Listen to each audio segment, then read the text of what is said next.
देख रहे हैं फेस टू फेस। हमारे साथ हैं ठाकुर युवराज सिंह आलोक जी। आप तो जानते हैं वो अपने बयानों की वजह से बहुत फेमस हैं, सटीक बात कहने से वो नहीं चूकते हैं। सर, हाल ही में हमारे देश में एक वेस्ट बंगाल में एक डॉक्टर बिटिया के साथ बहुत बड़ी घटना होगी, उसको मार दिया गया, बेरहमी से बलात्कार किया, और वहाँ की सरकार उसको बचाने का प्रयास कर रही है, मतलब पुलिस का सपोर्ट कर रही है, उस केस को दबाने का प्रयास कर रही है। इस तरीके से आरोप लगाए जा रहे हैं, क्या कहेंगे आप?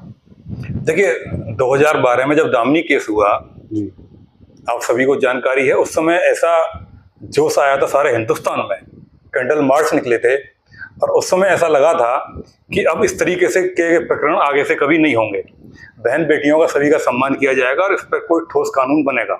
चलो, दामिनी ने जो नाम था, तथाकथित नाम था, उन्होंने तो अपना जीवन कुर्बान कर दिया उन दरिंदों के सामने, और उनको लेट सेट जैसे ही फांसी हुई।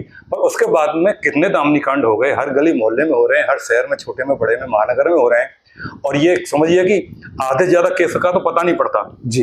ये सोशल मीडिया का टाइम है, इसलिए कुछ चीजों का पता पड़ जाता है, अधिकांश का पता नहीं पड़ता। हर जगह हो रहे हैं, किसी में कोई सरकार ये नहीं कर सकती किसी भी स्टेट की कि हमारे स्टेट में नहीं हो रहे, हमारी सरकार में नहीं हो रहे। उत्तर प्रदेश के हर स्टेट में है, चाहे वो बीजेपी की सरकार है, सपा की, बसपा की, ममता बनर्जी की, तृणमूल कांग्रेस की, या कोई भी है जी। तो जिम्मेदारी सभी की बनती है। अब जहां तक वेस्ट बंगाल की बात है, बड़ी शर्मनाक है कि 32 साल की जो डॉक्टर महिला थी, दरिंदों ने उसके साथ किस तरह का, एक सेवा का माध्यम है डॉक्टरी का, और वो सेवा के रूप में वहां पे काम कर रही थी, और उसके बाद में वो कांड तो हो गया, उसके बाद में शासन प्रशासन वहां क्या कर रहा है, बड़ी सोचनीय बात है। और तथाकथित जो नेता है, मैं किसी का नाम या दल का नहीं लेना चाहता, अगर यही चीज अगर उत्तर प्रदेश में या योगी जी के माध्यम से कहीं हो जाती तो सारे दौड़ के पहुंच जाते हैं वहां पे, चाहे हाथरस का कांड हो या और कई चीजें हैं, सबका मैं नाम लेना उचित नहीं है।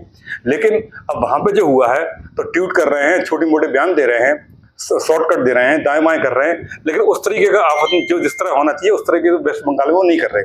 या तो उन्हें डर है कि हमारा जो वोट बैंक है वो ना खिसक जाए, क्योंकि मुस्लिम तुष्टिकरण की राजनीति करते रहे हैं अधिकांश नेता, और तुष्टिकरण का वोट बैंक की, मुसलमान का भी भला नहीं किया इन्होंने 70-75 साल में, इन्होंने तुष्टिकरण के माध्यम से उसका भी बेड़ा गर्क करके रख दिया है।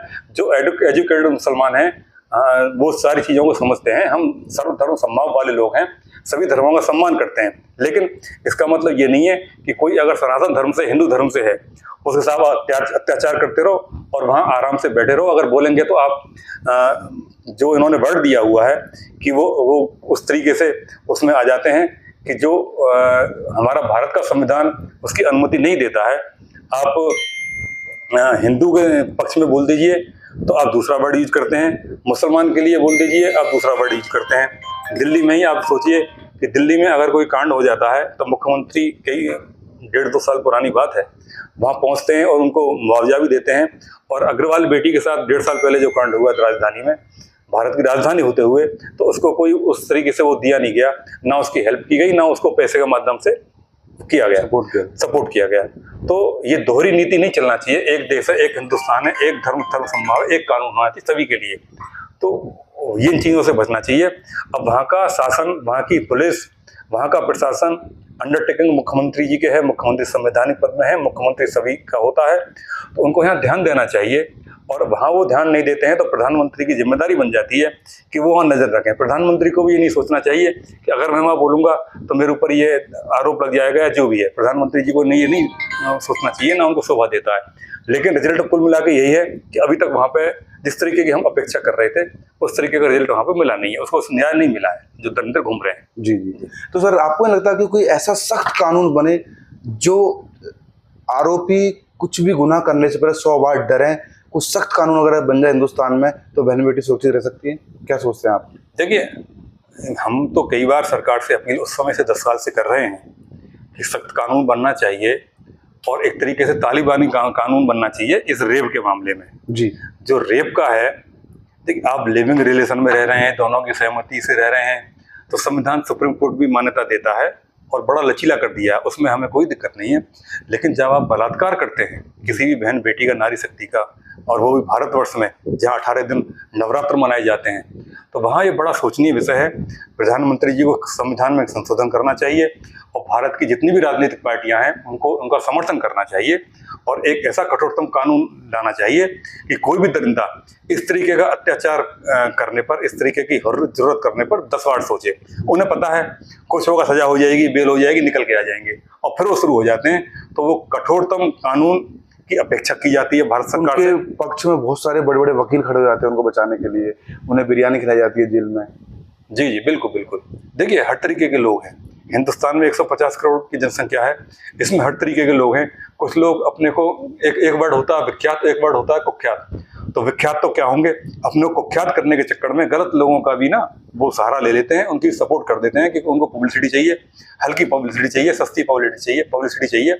वो किसी भी माध्यम से मीडिया पर आना चाहते हैं और इस वजह से उनका बयान दे देते हैं। क्योंकि जितने भी दरिंदे, अब इंदिरा गांधी को बेअंत सिंह ने मारा, उनके सुरक्षा कर्मी थे उन्होंने मार दिया, उनको भी वकील मिले। तो वकील का तो हमारा संविधान देता है, ये कोई भी वकील कर सकता है और वकील मिलना भी चाहिए, उसमें कोई ऐसी बात नहीं। लेकिन एक लिमिट से ऊपर उसका पक्ष लेना और उस तरीके की बातें कोर्ट में करना, वो जरूर सोचनीय है, जो नहीं होना चाहिए। उसकी हम अपेक्षा करते हैं प्रधानमंत्री से ना हो। जी, हाल ही में सर योगी के एक बयान पर बड़ी राजनीति शुरू हो गई है। अभी हाल ही में उन्होंने कल एक बयान दिया था कि सभी को एक रहना चाहिए, मिलजुल कर रहना चाहिए, अगर बटोगे, जातियों में बट जाओगे तो कटोगे। जैसे बांग्लादेश में हो रखा है, अगर उनमें एकता होती तो इस तरीके से बांग्लादेश में वो सुरक्षित रहते और ना वो इतने मारकाट होते। कितनी महिलाओं का, माताओं का रेप हुआ है वहां पर। तो उस बयान पर अखिलेश जी ने भी टिप्पणी की है और ओवैसी ने भी टिप्पणी की है। क्या कहेंगे आप?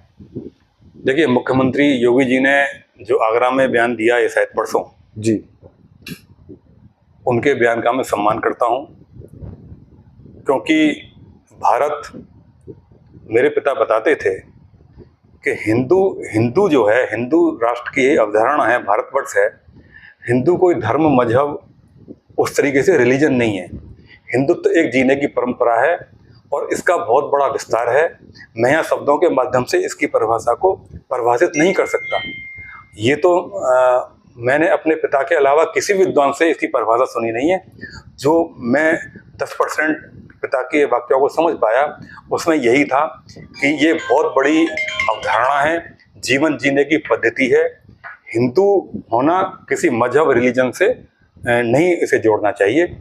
और ये इतिहास रहा है, आप भारत का नक्शा उठाकर देख लें कि जहाँ जहाँ हिंदू कटा, जहाँ जहाँ हिंदू कम हुआ, भारतवर्ष का नक्शा पुराना देखिए, जहाँ से हिंदू कम हो गए और दूसरे लोग ज़्यादा बढ़ गए, खासतौर से मुस्लिम, जी, चाहे कांधार हो, अफगानिस्तान हो, श्रीलंका हो, बर्मा हो, भूटान हो, नेपाल हो और अब पाकिस्तान हो, बांग्लादेश हो, जहाँ हिंदू सिमट गया, वो देश इस भारत माता का वो अंग वहाँ से कट गया। तो उस परिप्रेक्ष्य में अगर मुख्यमंत्री जी ने, बहुत बड़ी हिम्मत चाहिए, बहुत बड़ा जिगरा चाहिए, बहुत बड़ा दिल चाहिए कि संवैधानिक पद पर होते हुए कोई बंदा इस तरीके से बोला नहीं है। अगर मुख्यमंत्री जी ने ये बात बोली है तो यूनिवर्सल ट्रूथ है, सार्वभौमिक सत्य है। ये उस तरीके से सत्य उतना है कि सूरज पूरब में निकलता है, आप कहेंगे पश्चिम उत्तर में नहीं माना जाएगा। तो ये सत्य है कि आप अगर संगठित नहीं रहेंगे तो आप भी कुछ समय बाद कटेंगे। आप नहीं कटेंगे, आपकी पीढ़ियां कटेंगी, क्योंकि इतिहास इसका गवाह है, इतिहास देता है। इसलिए हम किसी का बुरा नहीं करते। हिंदू तो बहुत उदार होता है और वसुधैव कुटुंबकम वाली, सर्वे भवन्तु सुखिनः सर्वे सन्तु निरामया वाली पद्धति पर चलने वाले हम लोग हैं। हम तो किसी का बुरा कर ही नहीं सकते, हम तो बहुत ज़्यादा उदारवादी हैं। और हमारा इतिहास ही रहा है कि हमने शुरू में किसी पर हमला नहीं किया, हम तो अपने बचाने में ही रहे आए खुद को, और बचाने में ही हमारा ही हाल हो गया। हम हमलावर कभी भी नहीं रहे, बहुत उदारवादी रहे। तो चलते चलते देशवासियों को क्या कहना चाहेंगे सर? चलते चलते मैं देशवासियों से अपील करूंगा कि आप सर्वधर्म सर्वसंभाव जो हमारा संविधान कहता है उसका अनुपालन करिए, उस तरीके से रहिएगा, लेकिन खुद को संगठित रहिएगा। जिस तरीके से मुख्यमंत्री जी ने बोला है, आप संगठित रहिए अपने वजूद के लिए, अपनी खुददारी के लिए, अपनी जमीर के लिए, अपनी आने वाली पीढ़ियों को ठीक रखने के लिए। हम किसी का बुरा नहीं कर रहे। हम अगर संगठित होते भी हैं तो अपने लिए होते हैं।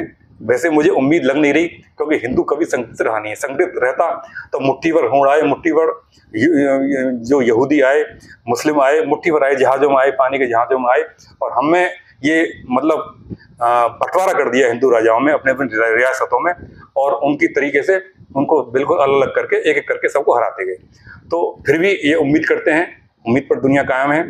ये अपेक्षा की जाती है कि मेरे सारे सनातन भाई हिंदू सारे इस चीज़ को समझेंगे और संगठित होने की कोशिश करेंगे, अपने भारतवर्ष के निर्माण के लिए भारत के संविधान के दायरे में रहते हुए काम करेंगे।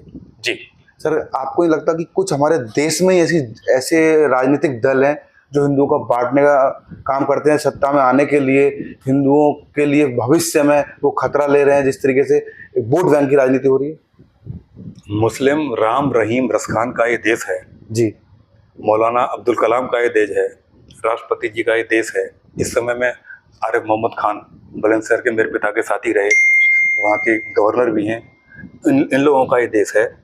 तो इन लोगों ने, मुस्लिम उतना वो नहीं करता। ये तथाकथित जो हिंदू हैं, जो अपने को हिंदुत्व का चोला ओढ़े रहते हैं, अभी भी काफ़ी हैं।